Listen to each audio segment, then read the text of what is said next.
Hello, bonjour, bienvenue dans cette vidéo. J'ai envie de te parler de aimer ses talents et les reconnaître. Et tout ça, ça s'inscrit dans la démarche de prendre place en soi et prendre place dans le monde. Plus je reconnais mes talents, plus je peux me sentir à ma place là où je suis, avec ce que je suis et comment je peux rayonner qui je suis. Donc c'est très, à mon sens, très précieux. Et pour ça, j'ai envie de te donner un exemple, pour voir, tu vas me dire si c'est parlant pour toi. Tu es dans un groupe. Il y a plusieurs manières d'être dans un groupe. C'est-à-dire que peut-être que ta façon d'entrer dans un groupe, tu vas rentrer dans la pièce où il y a du monde et tu vas te mettre dans un coin et tu vas observer. Tu vas prendre la température, tu vas sentir l'ambiance, tu vas écouter les gens, regarder comment ils parlent, tu vas sentir les émotions qu'il y a peut-être dans cette pièce. Et peut-être qu'il y a une autre façon d'être en lien. Peut-être que toi, quand tu rentres dans un groupe, tu vas arriver, tu vas te mettre au centre de la pièce, tu vas faire des blagues, tu vas parler, tu vas raconter des histoires, tu vas faire rire les gens. C'est deux manières différentes d'entrer en lien avec les autres. Et les deux sont uniques en fait. Mais si tu es observateur, donc le premier est plutôt observateur, et que tu te dis ah ben oui mais le bout en train il a l'air beaucoup mieux que moi, il sait faire des blagues, il sait amuser les gens, il sait raconter des histoires, ça a l'air vraiment mieux. Alors tu es en train de te juger.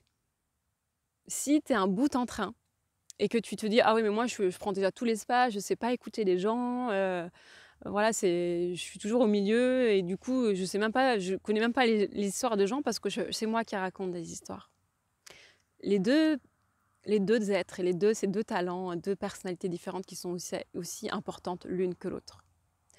Mais c'est important dans un premier temps de reconnaître comment on fonctionne, de reconnaître comment on entre en lien avec le monde extérieur. Parce qu'à partir de cette reconnaissance-là, déjà on peut s'aimer, on peut l'aimer, plutôt que se comparer, se juger en disant « oh, mais moi je suis trop ci, oh, moi je suis trop nulle, je suis trop ci ».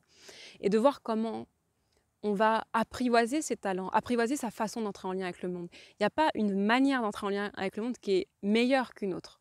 Il y en a différentes avec des forces. Chaque a ses propres qualités, a ses propres forces en fait. Chaque personnalité. Il n'y en a pas une qui est mieux qu'une autre. Et il y a besoin de chacun pour que le monde soit harmonieux et équilibré.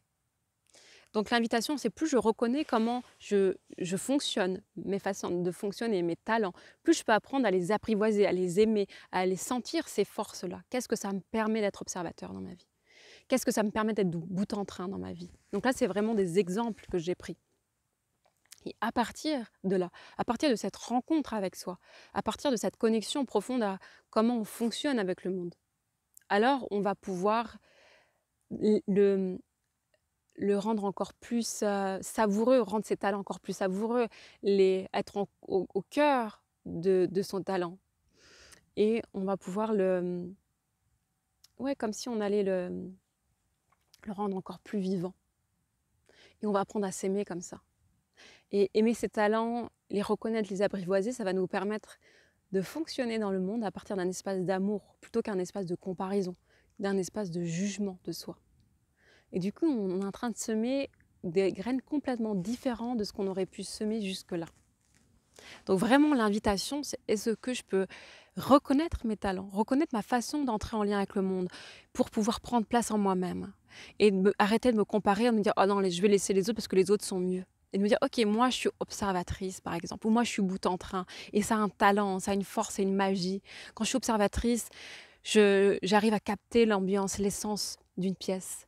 J'arrive après à retranscrire par des mots, par des couleurs, par des formes ce qui est en train de se vivre. Si je suis bout en train, je sais que je vais mettre une énergie, je vais impulser une énergie à une pièce, impulser une ambiance à une pièce.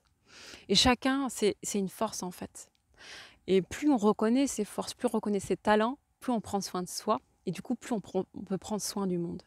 Donc à mon sens, c'est très précieux de pouvoir se relier, se connecter à cette essence en soi, à ce que ça nous dit, pour pouvoir le semer et déployer au mieux ses talents, ses arts. Et plus je m'aime, plus je suis OK d'être qui je suis, et plus moins je suis en train de batailler en l'impression qu'on a pris ma place ou que les autres sont meilleurs que moi ou ont une meilleure place. Non, je sais que là où je suis, avec qui je suis, c'est parfait. Et c'est de cette manière-là qu'on a envie de rayonner et d'être au monde. Voilà ce que j'avais envie de vous partager aujourd'hui. Osez rayonner qui vous êtes en prenant place dans la magnifique personne que vous êtes.